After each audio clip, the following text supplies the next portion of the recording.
Good afternoon, good morning. It's Mark Johnson from Loyalty360. Hope everyone's happy, safe, and well. I want to welcome you back to Loyalty Live. In this series, as you know, we speak with leading agencies, technology partners, and consultants in customer channel and brand loyalty about the technology trends and best practices that impact a brand's ability to drive unique experiences, enhance engagement, and most importantly, augment customer loyalty. Today, we have the pleasure of speaking with Oliver Page and Adrian Trzaskus, AT, who are two loyalty leaders at Deloitte. As you know, Deloitte provides industry-leading consulting, audit, tax, and advisory service to many of the world's most admired companies. Deloitte's loyalty practice supports companies throughout their loyalty journeys. And today we're going to discuss the importance of selecting the right technology partner vendor for your customer loyalty program. So welcome, Oliver and AT. How are you today? Awesome. Mark, appreciate your time. Thanks for having us on. It's good to spend a few minutes with you. Absolutely. First off, we like to start these on a more personal level, so we'd love to know a little bit more about each of you, your current role with Deloitte, and maybe a little bit about your background as well. So go ahead and start with you, Oliver. Sounds good.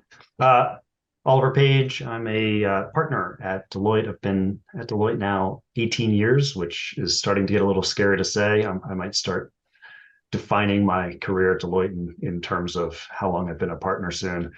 I've been co-leading our loyalty offering for the last 4 or 5 years, but grew up very much in the digital practice and the digital space at Deloitte, helping brands innovate around their digital experience for customers, for employees. And over the last number of years, we saw loyalty as an accelerant for digital in a lot of cases. So my pathway into the loyalty space came primarily through customer engagement, digital activation, and using loyalty as an accelerant for channel shift that way. And then over the years, have continued to kind of build out our end-to-end offering from strategy all the way through to implementation and operations of loyalty platforms. And that's my focus today. Okay, great. What about you, AT? Yeah, Mark, fantastic to see you. So my whole entire career has been loyalty and digital transformation. And Mark, proud to say that Loyalty360 has been a part of that my entire career. So thank you for everything that you do. So I grew up working with Kobe Marketing and Merkle on their loyalty teams. And at Deloitte, my focus is all about digital, all about loyalty technology. What does that mean globally with bringing advanced features and capabilities to help these loyalty programs soar? So really excited to tap into that topic today. Okay, excellent. And obviously Deloitte, a reputable company, a very established name and presence. But for those who may not be familiar, can you give us a brief overview of Deloitte and specifically the loyalty practice that you guys are leading? Sure. Yeah, I'll kick us off here. So Deloitte, large multifunctional organization. We're about 400,000 people globally now, in kind of 4 primary disciplines of consulting, advisory, tax, and audit. For us, that's actually a huge boon for loyalty. We actually bring a lot of our accounting and audit capabilities with our consulting capabilities together.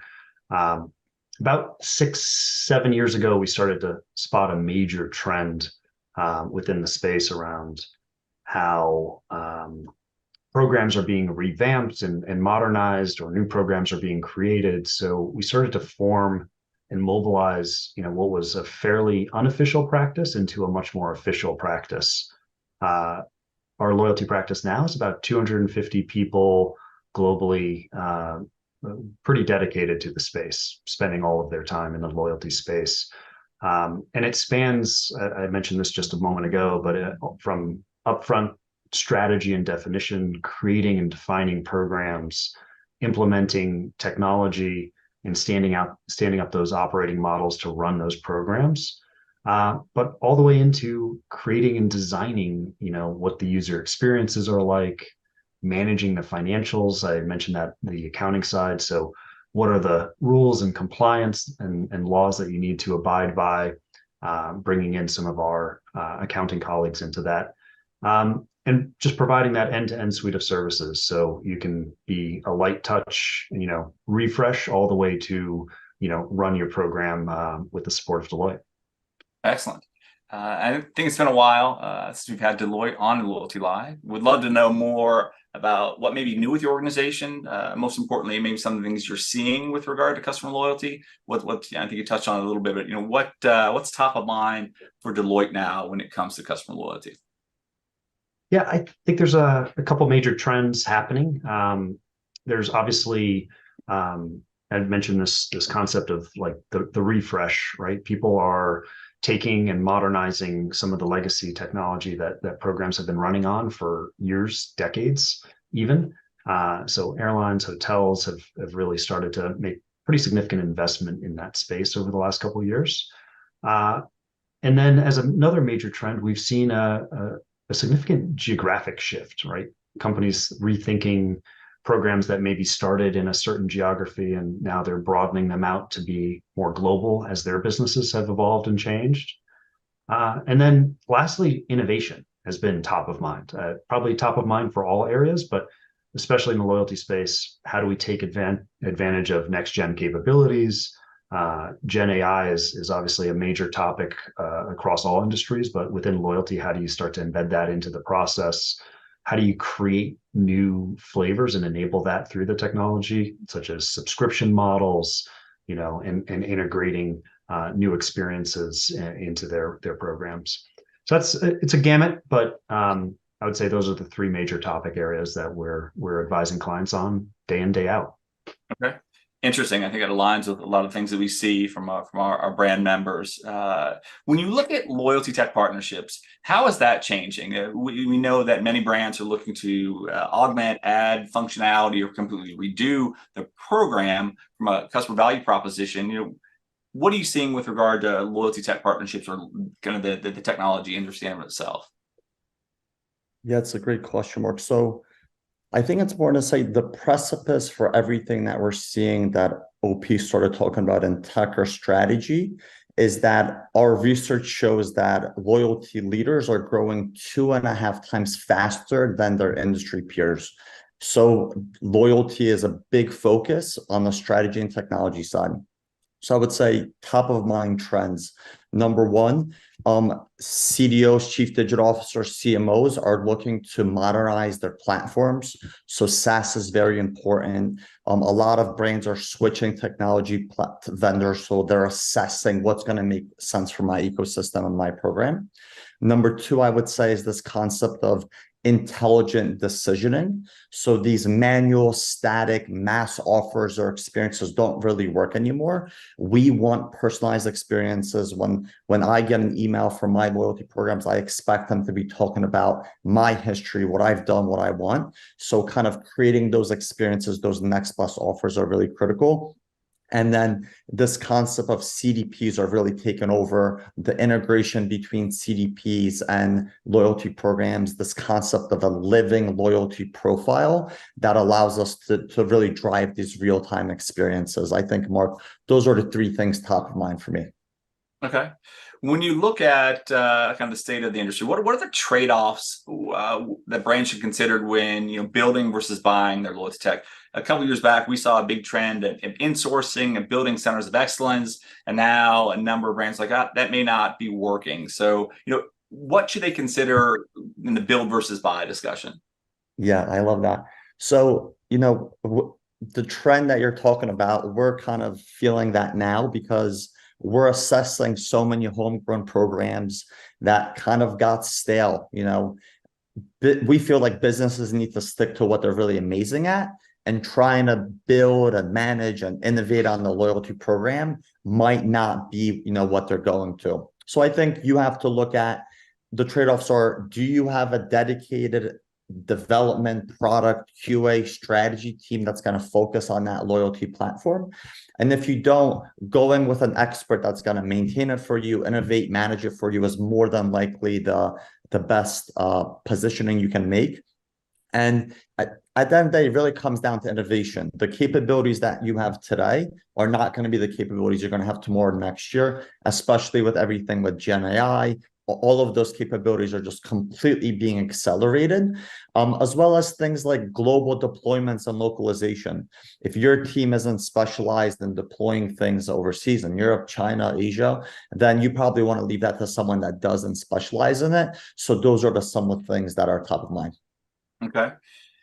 What are some of the implications for or of the loyalty organization on the operating model?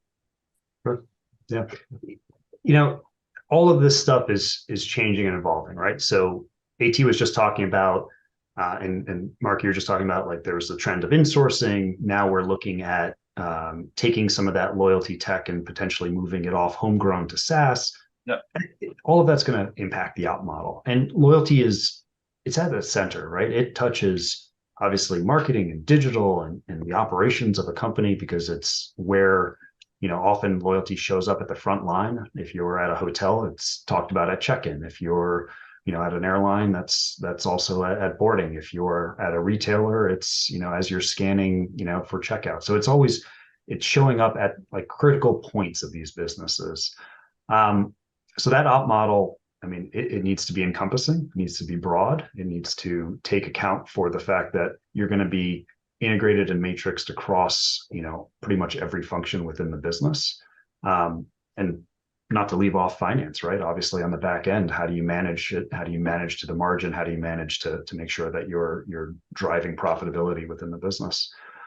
So we're seeing significant impacts specific to technology. Obviously, if you're going to go with a cloud-based provider versus maybe an in-source model, that's a pretty dramatic shift, right? Like you're going to go to a situation where you're working with another provider dependent on their roadmap, on their schedule, and you have to integrate and manage that and maintain it with your core back-end technology. So we're seeing a kind of an evolution there across what's the linkage between design capabilities, app web dev capabilities, loyalty tech integration capabilities, and that integration, it's going to vary from company to company, but those disciplines need to come together very seamlessly. And then that part of the operating model, the loyalty tech op model, how does that play in with the business implications of loyalty, both from a marketing, from an operations, from a finance perspective?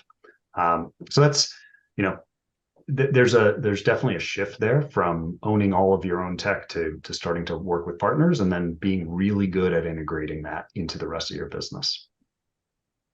And we had a meeting a while back with some brands talking about kind of the state of customer loyalty, reporting structure, organizational buy-in. I think, is that a big consideration as well? Because what we see from brands who have successful loyalty programs, who do it well, who win awards, they have a very aligned organizational structure. They're bought in, they understand the metrics, how they talk about it, internally, externally is very much aligned. But some brands don't have that organizational structure, right? They don't have a chief customer officer, chief marketing officer kind of holistically aligned to focus on the customer. I know this. What do you see in that regard? Because I think that's a big consideration for brands too, having that alignment and organizational focus. Correct? Yep. Yeah, I think our most successful clients bridge that gap really tightly. So one of my clients that I've worked with for years, they had a loyalty rolled up under the marketing function, which is pretty common. You see it quite a bit. It rolls up in various spots, but that having that closely aligned with the customer experience, that was what made it super successful, right? Those two, work together, collaborated together like best friends, and that worked exceptionally well. What's interesting is that model evolved, and loyalty actually came in and now lives under the experience team. So all customer experience, employee experience, and loyalty now lives in that example within one team to have a more direct control and influence. Still, marketing owns a lot of content, right? So that they continue to be a tightly matrixed part of that relationship, but the actual experience of loyalty and the way it manifests and the way it's presented and all the rules and capabilities, that's now owned with the customer experience team at that example. And I think that's going to be a little bit more common, right? I think there's as it becomes a closer, tighter relationship with the experience, I think you're going to see more of that, those org shifts moving around. Okay, excellent. And when you look at expectations for customers, when companies are transitioning from in-house built tech to third-party tech, is there some expectations that should be addressed or that may be disparate? Yeah, Mark, many expectations because it's a critical move. Loyalty touches so many channels. It's definitely omni. So you're going to be connecting to everything. So that decision is critical. I would say at Deloitte, we have a 10-pronged approach with how we assess it. But the main three things I would say is, one, you need a really clear understanding of the technology and what it means for you specifically. So asking those questions, multiple demos, understanding what it means for your industry, how will your partners connect into the ecosystem, getting into an implementation and having to do custom builds is where brands get into trouble. So it's this first layer of understanding the technology at a really significant level is critical. Number two, it's meeting the team that's actually going to be assigned to your project that you're going to be working with. Where are they based? How are they going to be available? How are they going to be supporting you? What are those roles? Really creating that environment for innovation and partnership is critical, where we see a lot of companies do a great job. And last is, don't be surprised by the ongoing operational model. And I think that looks at costs, resources, implications for training, ongoing management, or roadmap. How does your brand's needs impact the roadmap if it's a SaaS solution? So that ongoing operating model is also very critical. So Mark, those are the three that jump out. Great, excellent. I want to wrap this up with a fun question. Can each of you share a recent fun customer loyalty moment with us, something that kind of stands out? Sure. I'll kick us off. So we've been doing this thing we've been calling convenings, where we get a bunch of brands together. So non-competitive brands, 3, 4, and bring them together to share moments, right, about what's happening in loyalty and in their space. And one of our kind of, I guess, favorite moments, first off, that whole concept has been great, right? You get in deep, you spend some time, you get to talk a little bit about what's happening at your program and how you're looking to evolve it in a kind of a safe setting. But what was exceptionally convenient, we planned this, a quarter in advance, and the day we had our session, actually 2 of the brands announced their partnership. So it was a pretty cool morning to wake up and get together and have these 2 brands, who were in our session, and then that afternoon announce that they're doing a partnership between them. So that was my most fun recent one. That's awesome. And what about you, AT? Yeah, so I would say last weekend I had a moment that mattered to me. It is with a hotel that we're working on, that we've been working with them for several years. So my cousin just flew in from Europe. It was his first time in New York City.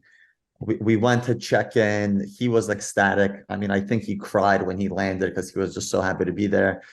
We're checking in and we're talking to him. I'm like, hey, this is my cousin. It's his first time here. What do you got for us at the desk? So they looked me up. They liked my status. They're like, you know what? Since it's his first time, we're going to give you the biggest suite that we have. He was so ecstatic. I was excited that the love and energy was in the air. And I think, that was a moment that really mattered for me. That's awesome. It's great. Did you end up crashing in the room with them, or did you just let him have it yourself? No, we had maybe 4 rooms, Mark. You could have even joined us if you wanted to. That'd have been good. Next time the invite, I'll swing up to New York. That'd be good. Very cool. It's great to hear. Well, thank you very much for taking the time to talk to us today. It was very insightful. I loved kind of how you're looking at customer loyalty, how you're helping brands kind of make that transition, because it's a very pivotal time in regard to customer loyalty, especially from a transition perspective. You talked about some of the financial opportunities, but you guys do an amazing job. We have a number of brands that work with you guys, and they rave to what you do and how you help them. So thank you for everything you do for supporting the industry. It's great to hear. Appreciate your time, Mark. And thank you everyone for listening today. Make sure you join us back for another edition of Loyalty Live, and have a wonderful day.